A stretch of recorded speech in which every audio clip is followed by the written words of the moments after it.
I'd like to call to order this special called meeting of the Moore County Board of Education. It's Monday, March 16th at 12:30 p.m. Is there a motion to approve the agenda? So moved. Second. All right, the motion has been moved by Mr. Dennison, seconded by Ms. Thompson. All in favor? Aye. Opposed? All right, the agenda carries. Ms. Wallen-Miller, will you lead us in the pledge? Please stand for the pledge. I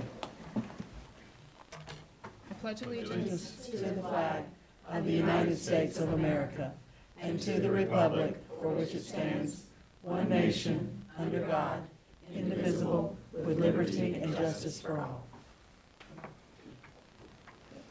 Please join me in a moment of silence.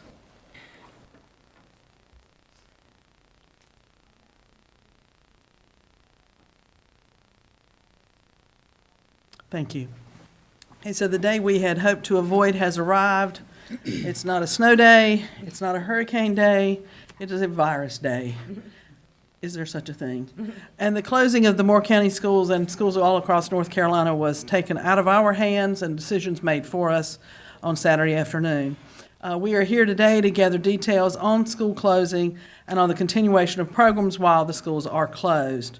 To this end, we are joined today by our senior staff who are going to provide answers to our questions, some explanations for the general public about ongoing educational opportunities.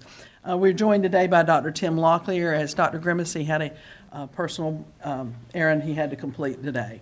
So we're going to move straight on over to Dr. Locklear and begin a little bit of our investigation into what the schools are doing and what we might expect. And obviously, we know that you will not have all the answers. This is an ongoing situation, one that's changing rapidly, and so we don't expect all the answers either. But we are very appreciative to what the senior staff has, and not just senior staff, our senior staff all the way down to every final person on the properties has done to make this a workable situation. So, Dr. Locklear?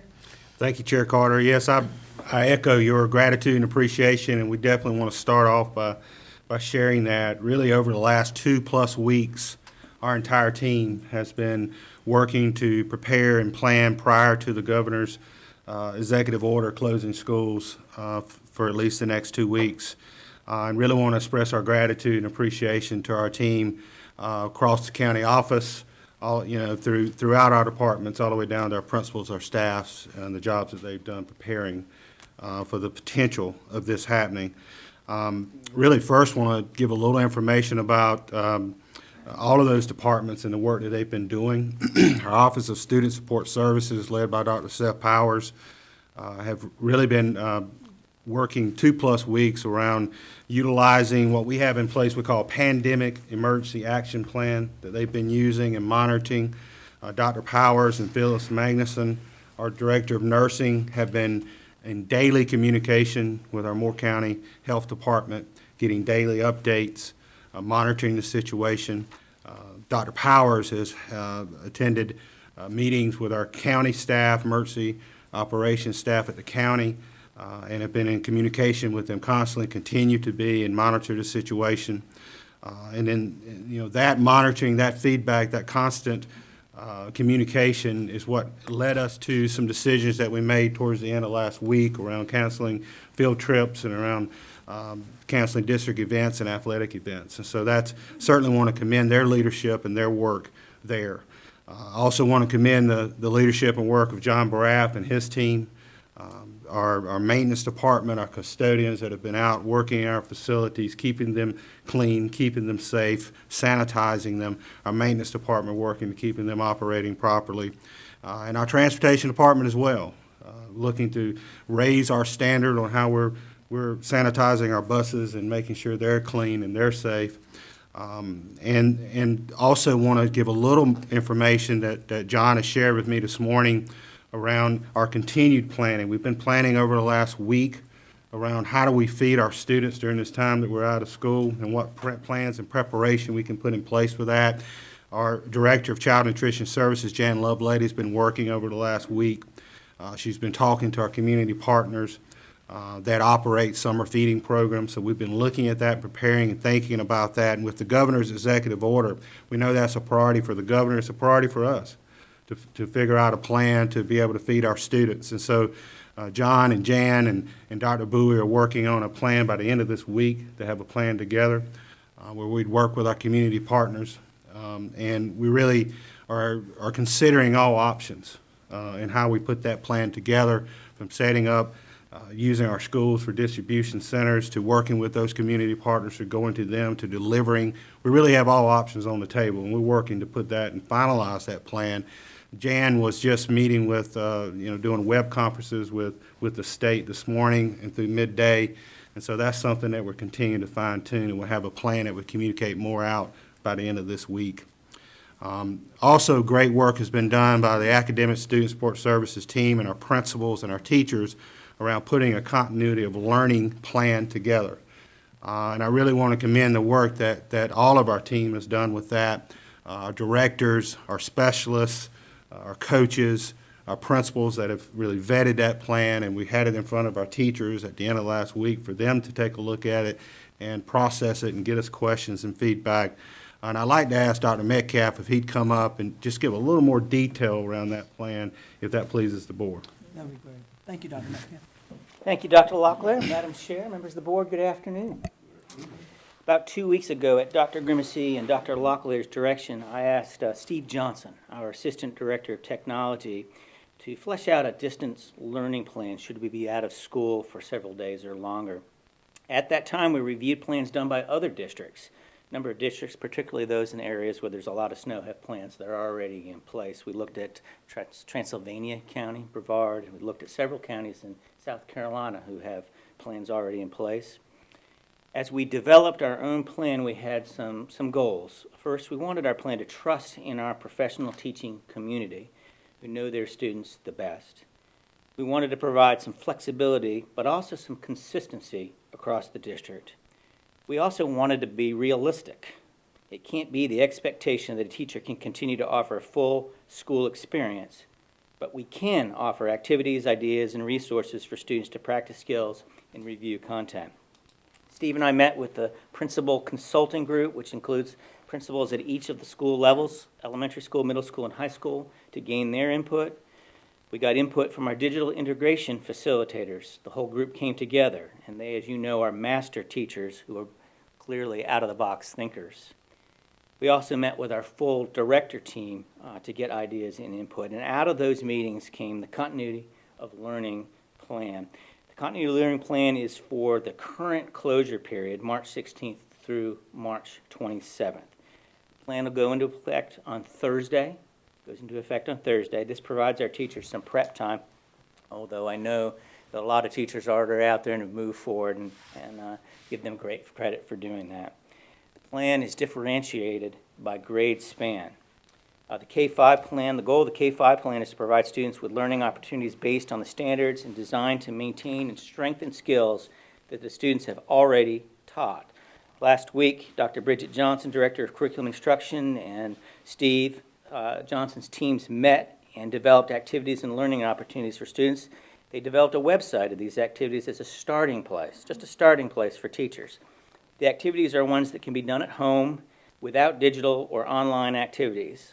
They are available to parents on the website, will be available to parents on the website, and it serves as a starting point for teachers who can add to the website as well as provide additional learning opportunities for the students directly. The plans intentionally address the fact that many of the students will not have access to wireless internet at home. In addition, in the plans, the K-5 teachers are required to make contact with their students through their normal communication platforms. They may also contact parents via the phone to provide direction to the students. Students at the K-5 level will not be graded for this work. Steve, do you mind stepping up there and pulling up, if you could, the 5K website? This is front-facing and will be available for parents to be able to access. And this gives you an idea of the work that Bridget and Steve's team has been doing. If you click on, Steve, perhaps the K2, for example, you'll see it broken down by grade level, and if you select one of those, you'll be able to see some of the standards of the work that's there. This will be added to. Teachers have the ability to add to this website through a process that we developed that will be vetted by our curriculum and instruction team.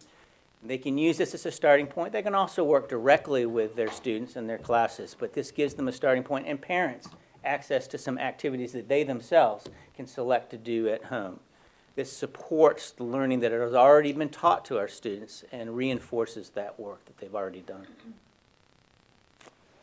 6-8 is a little bit of a different plan. At 6-8, students have, as you know, district-provided computers. So at this grade span, learning will continue utilizing learning platforms such as Canvas or Google Classroom that are already in place and used by our teachers. Students will be graded, but grading at 6-8 will be pass-fail. And in the development of activities, it's expected that we ensure students without access to Wi-Fi are able to participate. And of course, all students who do not complete it at home will get the opportunity to make it up when we're back in session. So Steve, Mike, can I ask a question there? With regard to your comment about all students not being, don't have availability to Wi-Fi. So are the teachers familiar with those particular students to where they automatically know that they will have to connect with them via phone or other type of communication methods? I would hope that they know their students well to know that. I would also say that they're required to make contact with their student. And so if they're unable to make that Okay. contact through the platforms, they would make that through the phone. Okay. Make contact with the parents and work out a plan in which that work is provided to them. Steve, you got the 6-8 up here, great. So this is kind of behind the scenes support to our teachers. And so, right now we're getting all kinds of opportunities to use a lot of different products that have become free to us, that companies are reaching out to us. We really feel like it's probably not the best time to try new products and try to educate students on how to use products that they haven't had access to previously. But what Steve and his team and Bridget's team did here is provide a list of those things that we have used in the past that maybe they're comfortable using, kind of a continuation of that, and a listing of those and access to that, and some direction around that as a starting point for the teachers as they kind of work through in the next 3 days and build their Canvas or their Google Classroom. So when you go to this website, or even back to the K through 5, and we've just mentioned that these will be graded activities, but they're pass-fail graded. What kind of activities are we going to see when you get to this website? I'm going to ask Bridget to answer that question. Bridget, want to share some of the activities that they might see? Sure. And how would a student know which ones in particular they needed to do? That's going to be communicated by the individual teachers to their actual classes. Right, so the K-5 site is really a resource. It's, the learning opportunities are optional. The things that are posted up there, as Dr. Metcalf said, are review materials. There's not any new content up there. And so the teachers will be pushing those options out to families. But for the 6-8, the teachers will be using whatever platform they normally use, such as Google Classroom or Canvas, and they'll be putting the assignments on there. So students will be logging in, which is what they're already doing. And again, we're pushing not to do anything new, but a majority, if not all of our teachers are familiar with those resources and use them already. So it's not new to them. And those that maybe don't use them as much, that's where our DIFs and our CNI team are coming in to support. Does that answer the question? So is there one of these we could click on to see what kind of activity? I'll just jump in. This is should I be fine? Yep. Sorry. The 6-8 and the 9-12 resources are teacher resources. So Okay. we're providing this to teachers so that they can rely on this and get some ideas so that they can then push that out through their normal means.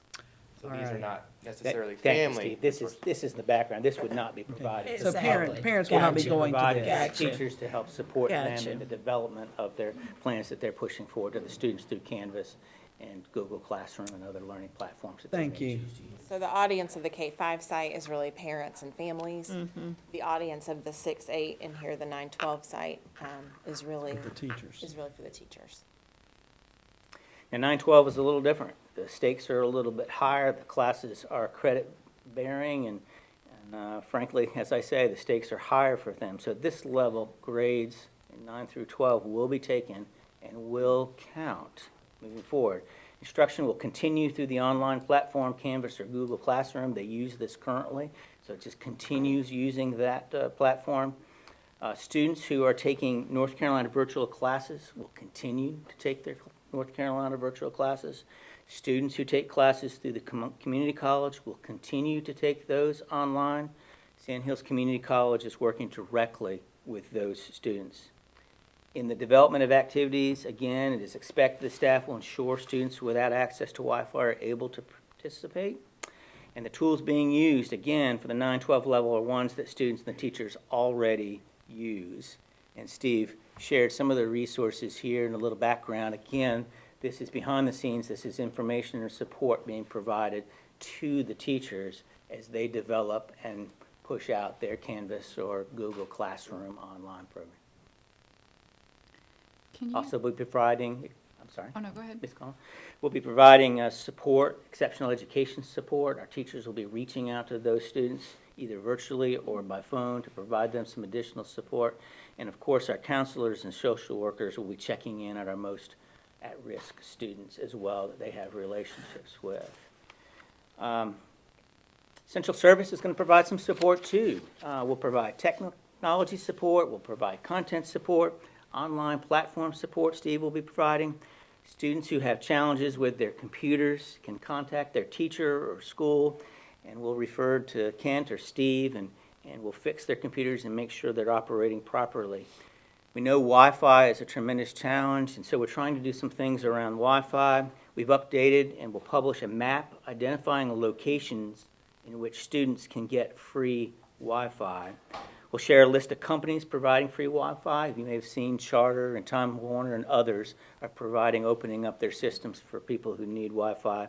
And we'll share that list and contact information on our website and get that information out to those families who may need that. We have already provided our high school with 44 additional hotspots that can be distributed to families. We have 160 that are out there right now. Some of those have already been checked out, but we have 160 available beyond the 44 going directly to the high schools. And Kent has ordered 100 more hotspots that we would be able to distribute as well. I ask that you remember that this continuity of learning plan is for the current closure, March 16th through March 27th. And we will review and evaluate and make changes should the closure be extended for any period of time. One of the original goals was flexibility. As we developed the plan, was flexibility.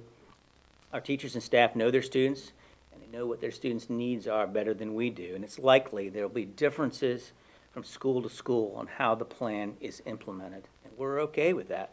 Community Learning Center, for example, they plan to create learning packets for their students, and they're going to literally drop them off with each family. They're going to take the packets to them. They have 60-some students there, and they feel like they can accomplish that over this period of time this week.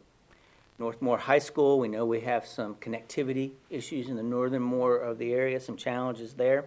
They also will make some packets available for their students. They've set up a process where parents or students can come and pick them up, process that will allow for that to happen for those students who may not have that level of continuity. And Ms. Purvis is already reaching out to her community to put that into place as we move into this later in the week. And Mike, for that area and our other areas to where we have our students and parents with Spanish speaking as the initial language, are we okay with translation for the parents? And we have something, We have okay. a process in place for Okay. that. The schools are working through those particular issues, knowing each of their students. And so there's Okay. that flexibility to work with those students and meet those particular needs. The packets would be translated and so forth.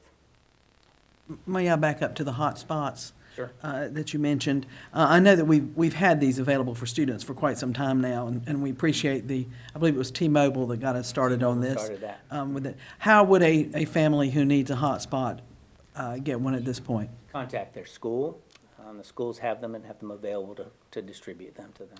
And since we know the schools will be manned at least through tomorrow, then they could call the school and then arrange to go by at a Absolutely. particular time to get it. Absolutely. And will that information be included in their packet for those who may not be able to know to call somebody? Okay.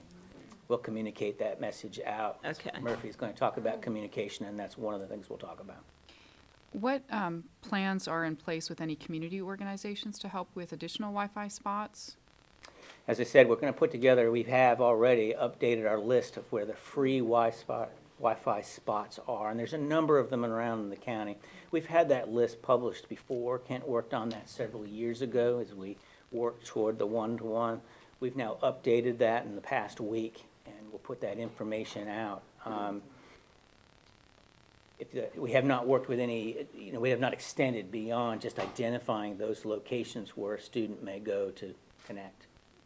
Because I know for instance, some of the libraries are closing down, and those might have been places where people could get it on the inside. So I'm wondering if there is an opportunity to find additional organizations that will stay open to help them set up some Wi-Fi. That type of activity is what I was looking for. Well, we certainly would want to partner with, anybody's willing to partner with us, and we would add any additional, if there's additional resources available to us, we would add that to the list. Churches that might be open to that, we would certainly add them to the list. And is there funding available for additional hotspots if we need them? We've ordered 100 more at this point, and we've diverted some funds to be able to do that. And if we see a need for more than that, we'll revisit that. So it's based on requests. So I guess the message here is make sure that you get a request in if that is something that your Sure. family needs. Hotspots, and then again, you have the opportunity through Time Warner and Charter and other locations too, where you wouldn't need the district hotspots and would be able to connect right there if you have access to that.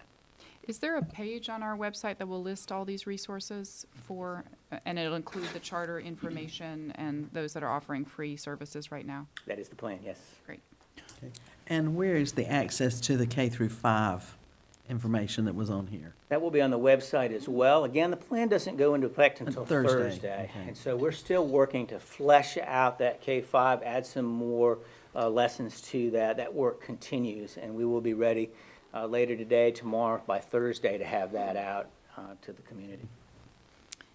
Will K-5 teachers be given any sort of standards or instruction about how often to communicate with the families, to share specific resources of the day or anything like that? Will there be some standards across the district? I know you were talking about flexibility of the schools, which I get.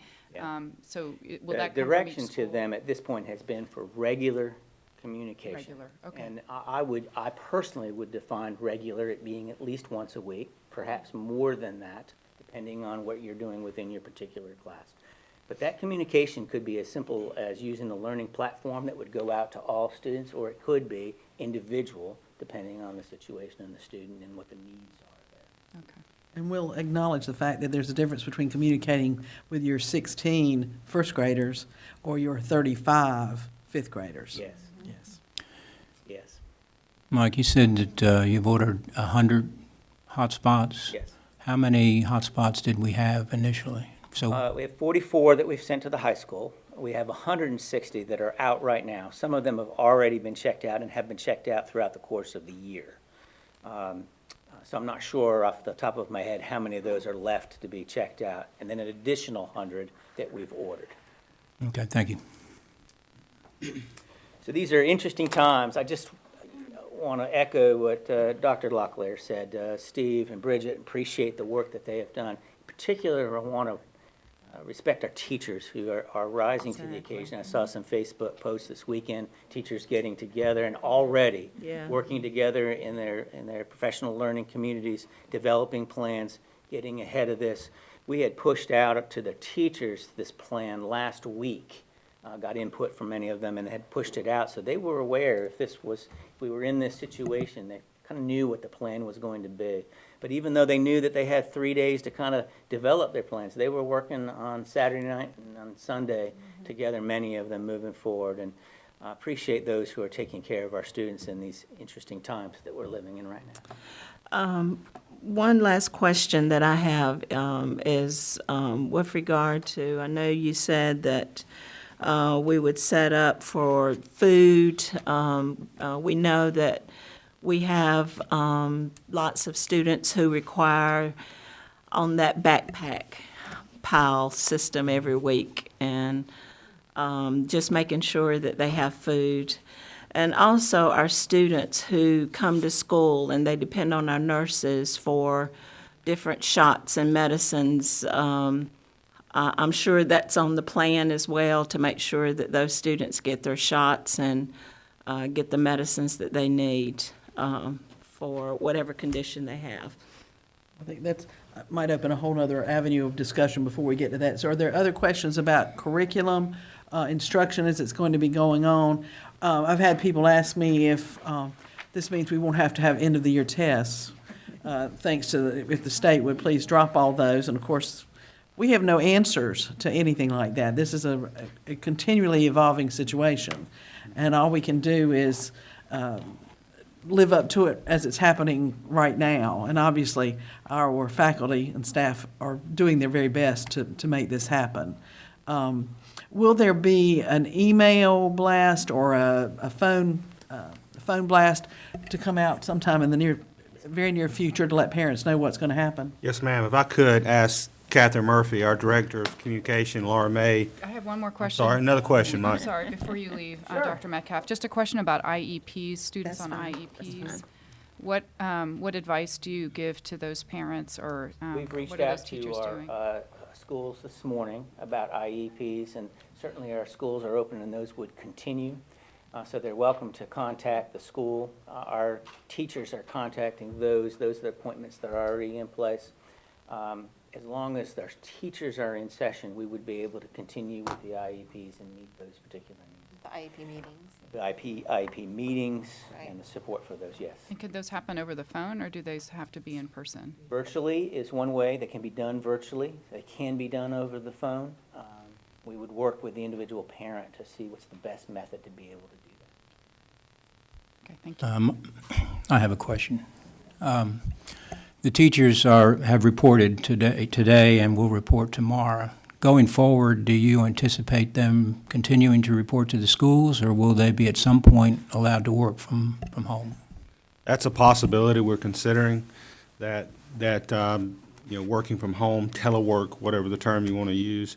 That's something we're convening to have a recommendation for the superintendent and working with him tomorrow and be able to communicate back out to our staff around that. Now, I'm not sure, but it may be putting a strain on some of the teachers that have small children that are not going to school now. So if you'll you use that in your consideration, that I'm sure you'll come up with a good plan. Absolutely, and we're certainly trying to use maximum flexibility on this today and tomorrow with our teachers and staff that have children that may be able to accompany them to work. We're trying to use maximum flexibility with that. So we certainly are very empathetic and mindful of that. Yes, sir.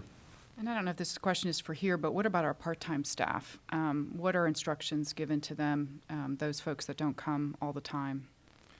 Currently, the direction we've gotten from the governor is that staff who are working will get paid. And unfortunately, our part-time staff are in some areas, job responsibilities. If students aren't in school, they aren't working.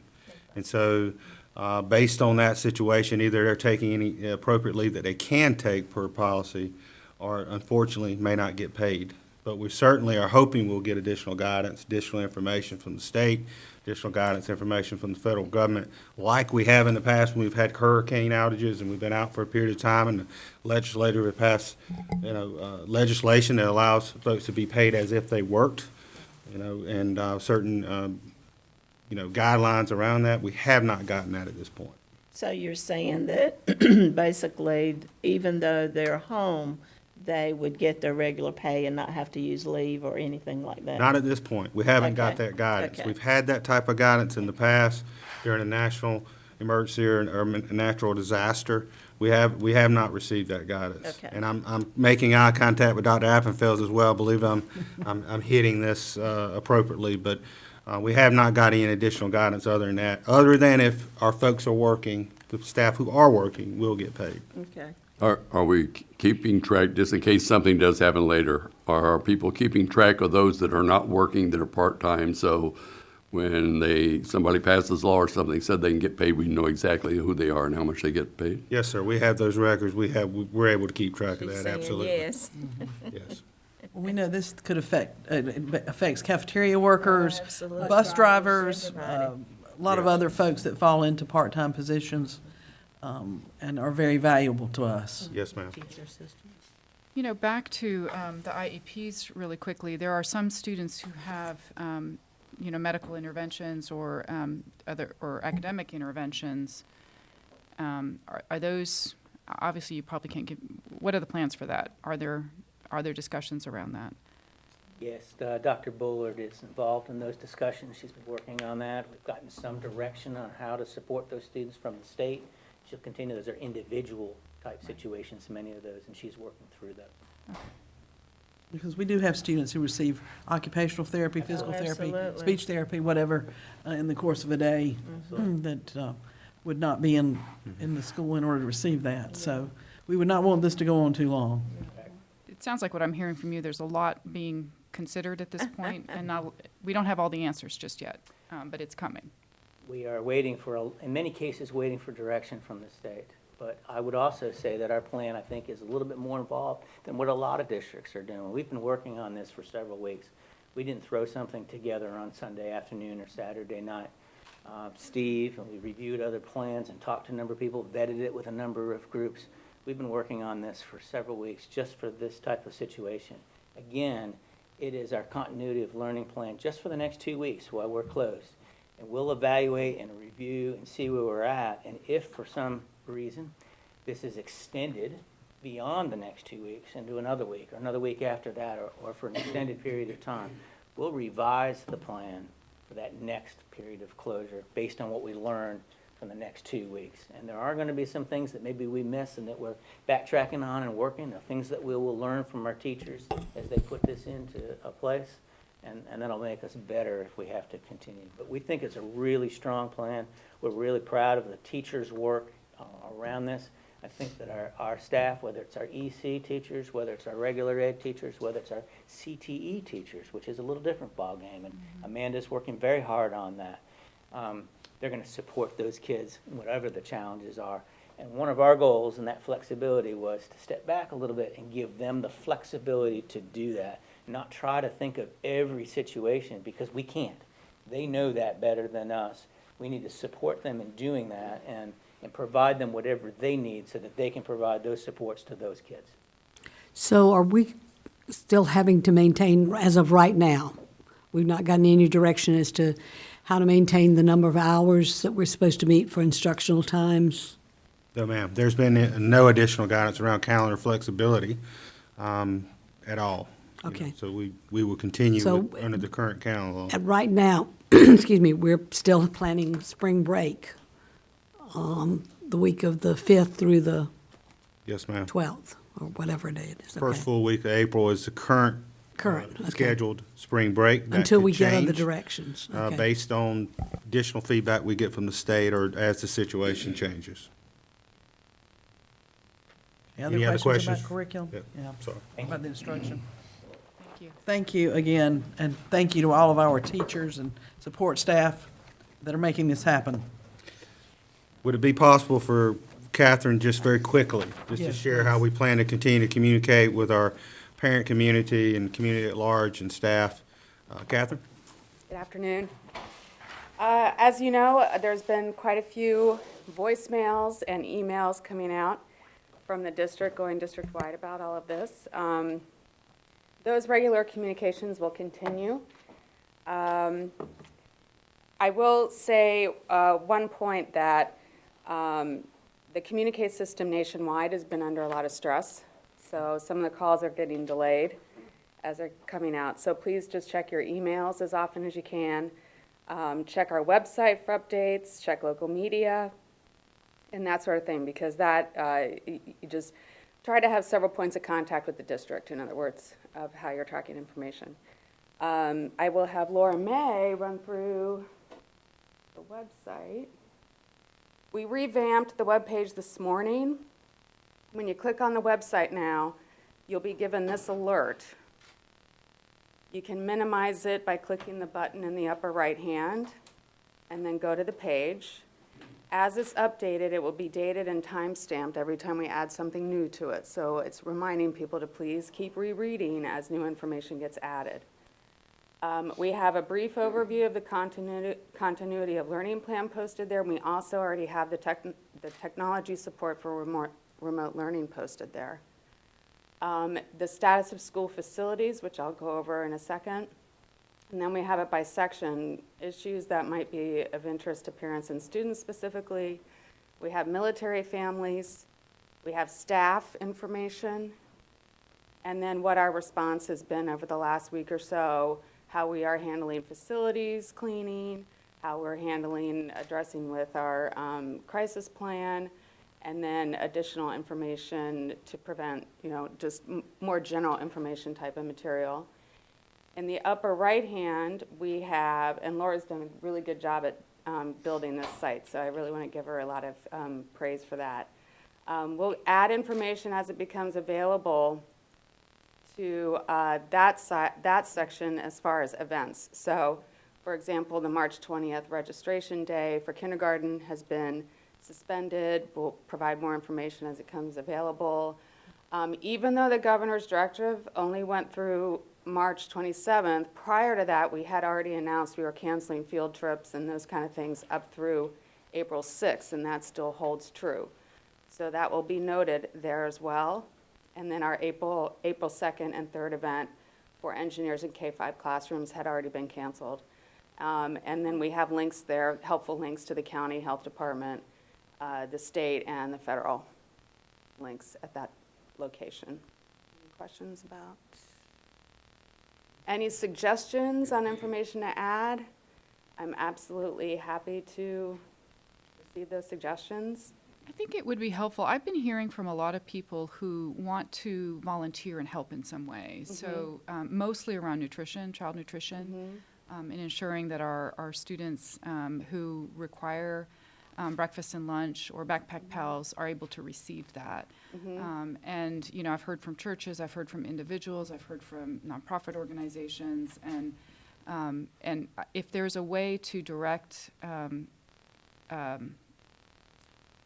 volunteers or what to tell them at this point. So if there's something on the page about that, I think it would be helpful. We're working on something right now related to that. I have a little bit of a placeholder right there, students in need. So as soon as we do have that worked out internally, we're going to be adding that information. It could be this afternoon, as early as this afternoon. Any other questions? Just one quick clarification, Catherine.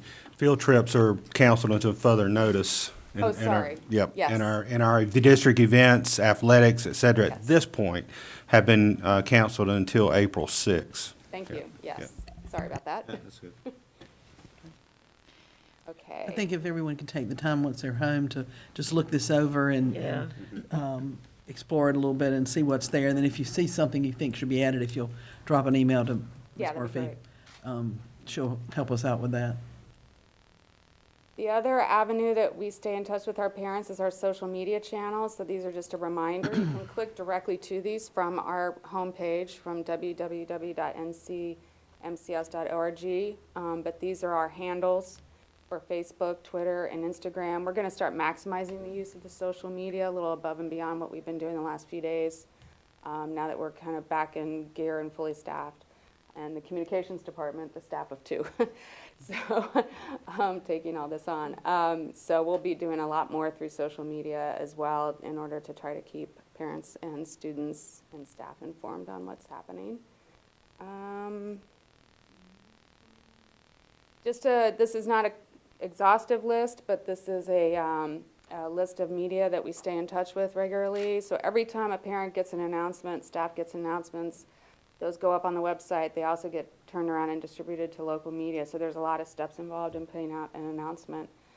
So those are some of our media that we reach out to.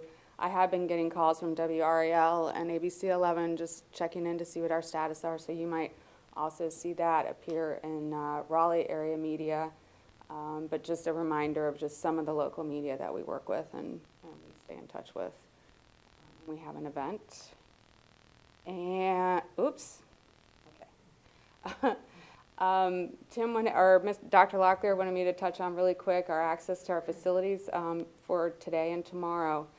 The schools they are staffed, but visitors need to make an appointment in order to go in. That's whether if you need to pick up things for your child or other types of appointments that you had. Please call ahead to the front office at that school before going. The central office here in Carthage is open, but we're asking people to limit in-person visits.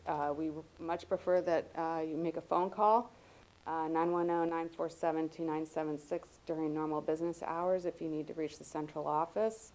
And then a status will be announced tomorrow evening of how we're going to proceed with the rest of the work week. So do we anticipate that the central office being open past March 17th? That'll be Okay, determined. that's still to be determined as well, okay.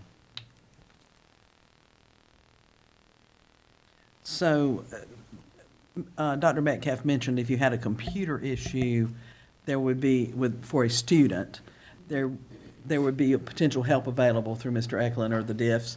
Is there a number then that we would be? They would make contact with their teacher. They can do that through Okay. the platform, or they can do that by contact. When the teacher makes contact with them, and the teacher would reach out to Steve or to Mr. Eklund in order to provide that level of support. Okay. I have a question. There's a policy that when teachers are communicating via telephones, they need to contact the parent for permission, and are we waiving this policy at this time? We're not waiving the policy. Policy does allow for teachers to have student communication. There's several components that qualify for that, and this situation does qualify for that. So we're continuing to follow board policy around communication with students. Yes, ma'am. Great question. Other questions for Ms. Murphy concerning communications? How we're going to disperse information? I'm sure you'll be hearing more from me in the very near future. I'm sure. Well, we had such a fast change of plans over the weekend that caught us all kind of off guard when the governor made his decision. So thank you very much. Thank you. Certainly open to any additional questions the board may have on any areas, but we're going to continue to monitor this actively and continue to respond and continue to plan and prepare as we move forward. I'd like to return to Ms. Thompson's question about food services and nutrition. Yeah. Because I think that's probably been the number one area people have voiced concern. Obviously, we know that plans are not finalized yet.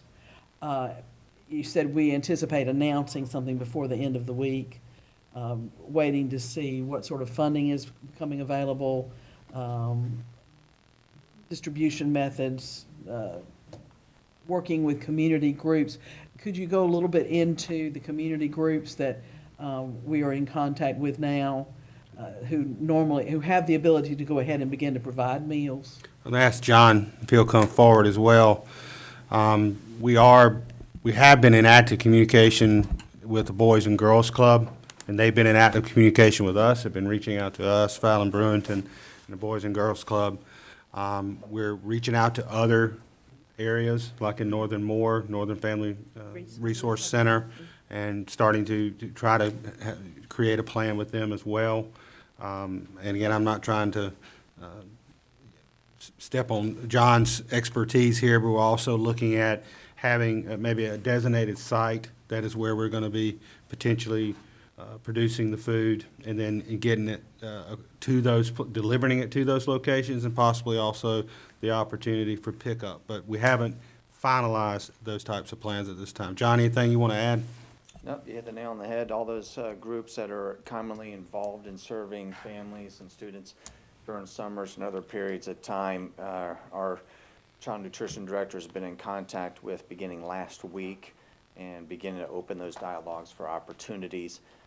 And as Dr. Locklear outlined, most recently there's been information passed on by the state and federal government late last week, yesterday, and this morning. And so we continue to work with them to set in place a plan that can be executed that can serve in the students of Moore County, not just particular areas. Have you communicated with, for the Backpack Pals? You know, because I know they distribute food every week to the schools, and then it's picked up there by the parents. Yes, those organizations, a food bank and others have been in communication with Jan Lovelady, here, our child nutrition director, and also as we work through the requirements of the federal government and the state on having foods available and ready to distribute. You know, I know their normal program is not a problem because all the food is sealed, but, you know, with the normal Backpack Pal. And the other thing I had, so you are considering using our staff to prepare meals And deliver. and deliver. I did, just for information, I heard my old school is delivering those meals via bus routes, the bus taken. And that is a recent action the state took, was they freed up transportation funding to be used to transport food. You know. And actually, that's a question I had too, and some of it is related to that, but it could be other things. What are the other legislative or either on the state level or the national level, rules that have changed or money that has become available to support this pandemic? Yeah, that was a question I had as well. We're still awaiting guidance of that certainly from the state level. John may have some things to share from the federal level around child nutrition. A lot of that is attached to certain communities that have certain qualification levels or made schools themselves do summer feeding programs. But John, I don't know if there's something else you'll add. I'm there. sure it's covered, you know, there's a state of emergency in the United States, so I'm sure all that stuff's covered. But the states will have to divvy it up, and I don't know if they probably haven't figured it out yet.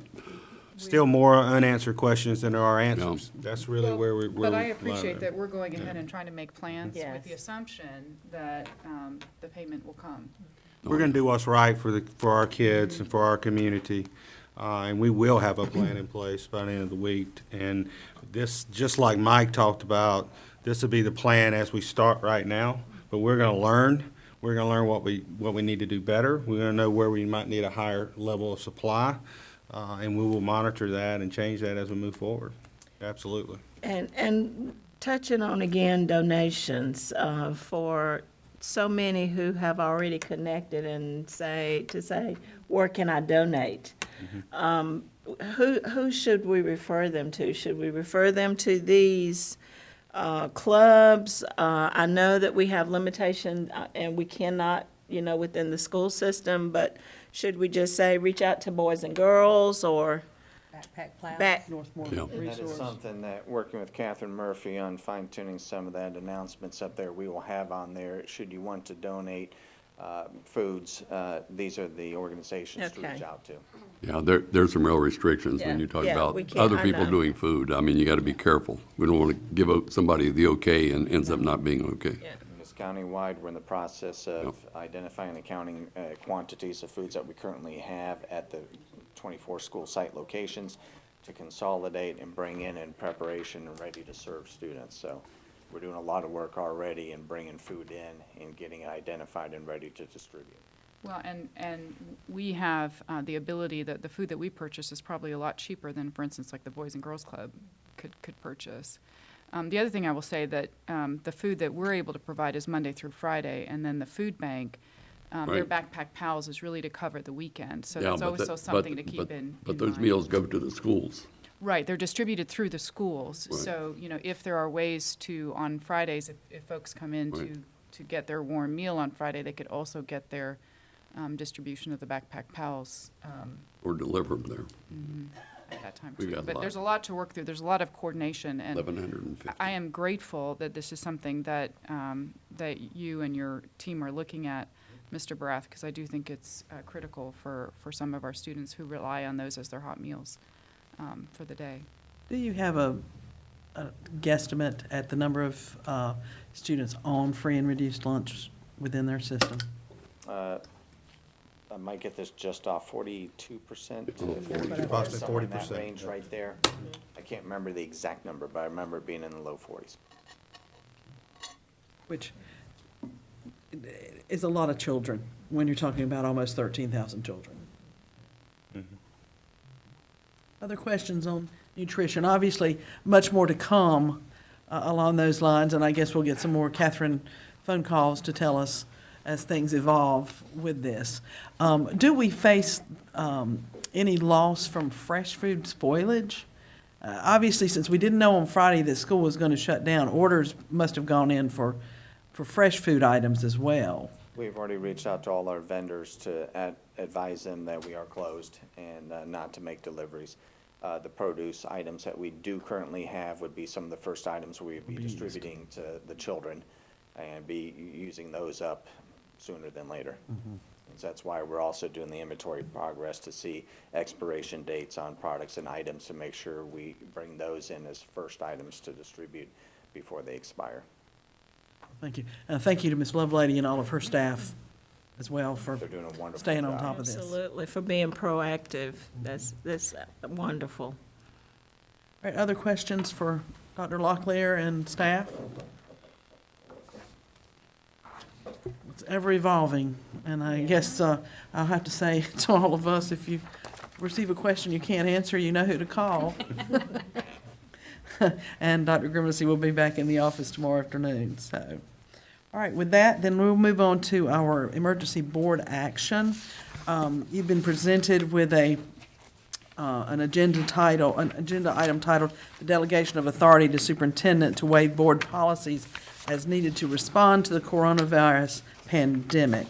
And at this point, I would move the board authorize the superintendent, who would file a consultation with state or county public health officials, to waive board policies temporarily and take any other lawful actions he reasonably deems necessary to respond to emerging health risks associated with the coronavirus, on the understanding that the superintendent will keep the board timely informed of any such actions, and that the board reserves its authority to rescind this delegation of authority or overrule any specific waiver of policy. Madam Chair, I make that motion. You can't make it. Okay, we make it. I move that motion. I second it. All right, motion by Mr. Dennison, second by Dr. Brown. Obviously, the decision to close the schools occurred over a weekend, and that's after a lengthy phone conference with the state, with the governor on Friday that told us he did not recommend closing schools, and then on Saturday, he closed them.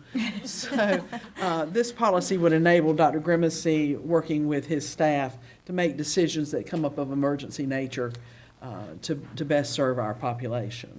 So are there questions or comments anyone would like to make about this? Obviously, it's not an extension of power that would last forever, but only through this pandemic. I'll just say that I know that staff are deeply embedded with discussions with DPI, with the state, with understanding what federal regulations are. And so to me, this makes sense in terms of knowing minute by minute, hour by hour, how things are changing. And so I'm in support of this move. Yeah, I believe this is going to expire when the governor declares the emergency over. So we have a definite timestamp as to when it will expire, so that's good. Other comments or questions? All those in favor say aye. Aye. Opposed? Motion carries 7-0. All right, at this point, that brings us to the end of our action items and allows us to have some time for board comments. I think I can go ahead and say for all of us, we want to encourage everyone to stay well. We can go back to the old wash hands and use your hand sanitizer things, but if you notice that you're not feeling well, then please self-isolate. But Ms. Caldwell, would you like to add something? Yeah, I just wanted to say, I saw a lot of social media posts, and to see the teachers on a Sunday working at Panera and getting together to make sure that lessons are, provided for the kids. And this is elementary. I already got an elementary report for my child to do things. So, and with tons of links and everything. So I think they are on it. We need to give them more credit than they deserve, because they're doing a great job. And I saw something also on TV today, because I know how upset a lot of the kids were that they can't perform their, like Mamma Mia musical. And so I know that they were upset because they've been working really hard on it. And there's something online, if you hashtag on Twitter, hashtag Sunshine Kids, there's a lot of people from Broadway looking at all of their performances, and they're retweeting them, and I just thought it was really cool when I was looking at it all. I thought that'd be great for our kids to kind of do too, if they have some performances that they can sing or provide. I thought it was just a great social media positivity that they can share with the world. So it's hashtag Sunshine Kids. Ms. Wallen Miller? I just want to echo what you said. My children are in middle school, and they looked at their Google Classroom this morning. At 8 a.m., there was nothing. But by 10 a.m., there was. Yeah. And that was good for me because I had some work to do, and it got them moved in the right direction. So I appreciate that. I've gotten already texts from some of my teachers, from my kids' teachers on their Remind app. So I know that things are working. They're starting to become in place, and I just urge everyone for patience. As you know, teachers find their groove in this new world. I also just really want to thank all of the staff in here and those that are listening and other folks for the forethought to spend the last 2 weeks in thinking about it. Obviously, the last 48 hours have really spurred a tremendous amount of energy with the school closures, but that work and laying the groundwork from the technology to the lesson planning to what the staff are required to be doing is going to be apparent. There will be bumps in the road. I think we should all just acknowledge that this is not going to be perfect, that we will get there. Learning is important for our children in these times, and seemingly normal learning, even though it's abnormal to be online. As much as we can do to make them feel that this is an adventure, I think is helpful, and that it's a new way of learning. By the time they get to college, this may be how they're doing school anyway for many of them. I know I have taken many online classes, but I do think this is something that as a community, we're going to look back a few months from now and just say we all came together and we supported our students and we supported our teachers and we supported our staff. And I just really encourage everyone to keep a positive attitude about this, and our children will see it as positive, and we're all learning something new at the same time that we're going to make it to the next step. So thank you. Thank you for the board members, too, for staying engaged and making sure we're making all the right decisions for our teachers and staff and students. All right, Mr. Weaver? It's obvious that a lot of work has already gone into the planning, and I appreciate that from the staff perspective. And I hope that, we're exploring new territory here. And I hope when all's said and done that we can come back and maybe capture some of the best practices that we develop and maybe put it into a living document that will allow us to tap into it if, and I hope we never do, have to come back and exercise something like this in the future. Dr. Brown? The old saying in the 90s was, it takes a village to raise a child, and we certainly have our community pulling together from the restaurants, the community churches, our staff, our teachers, our parents. I was listening to the news last night, and a parent in Houston, Texas, said and Houston is a much larger school district than we are, and they had not put all their areas online learning as yet. And parents were concerned as to what they were going to do and how they were going to work through this. And so to see what we've done and how we've prepared, I credit our staff and teachers and our community members and our parents for supporting what we're doing. And as John said, it's a new day. And good things are coming from this, though, because parents are getting to know the teachers better because they're having to communicate with them. And teachers are getting to know their students a little bit better, too, because they're having to communicate with them on a one-on-one basis. So it's a new day. As Helena said, be patient, but thank goodness we have a community that supports us. Thank you. Mr. Dennison? Thanks to all for your efforts during this state of emergency. Appreciate it. Ms. Thompson? I'll just say what my board colleagues have already said. Thank you so much for being proactive and having a plan in place. Today, if we did not have one, we would just be trying to scramble and figure it out. So thank you so much for having a plan. I can echo all of that. We definitely appreciate the work that's already been done and the work that is yet to be done and coming up. And I have to agree with Ms. Caldwell, too. It's quite sad for our 3 high schools who had musicals about to premiere in the next 3 weeks, and to our baseball and softball teams, and our lacrosse, and our, what else is out there? Cross and field, track and field, and men's, women's, soccer and it's women's soccer, and men's soccer was in the fall. Well, not At the middle high, school, at the, not- all of our middle school sports that would have gone. We can't guarantee any of those will ever come back into fruition for this spring, but know that that's a big part of education as well. So, other comments, questions, Dr. Locklear? All right, then is there a Madam motion? Chair, move the meeting be adjourned. Second. All right, all in favor? Aye. Opposed? Nay. Okay.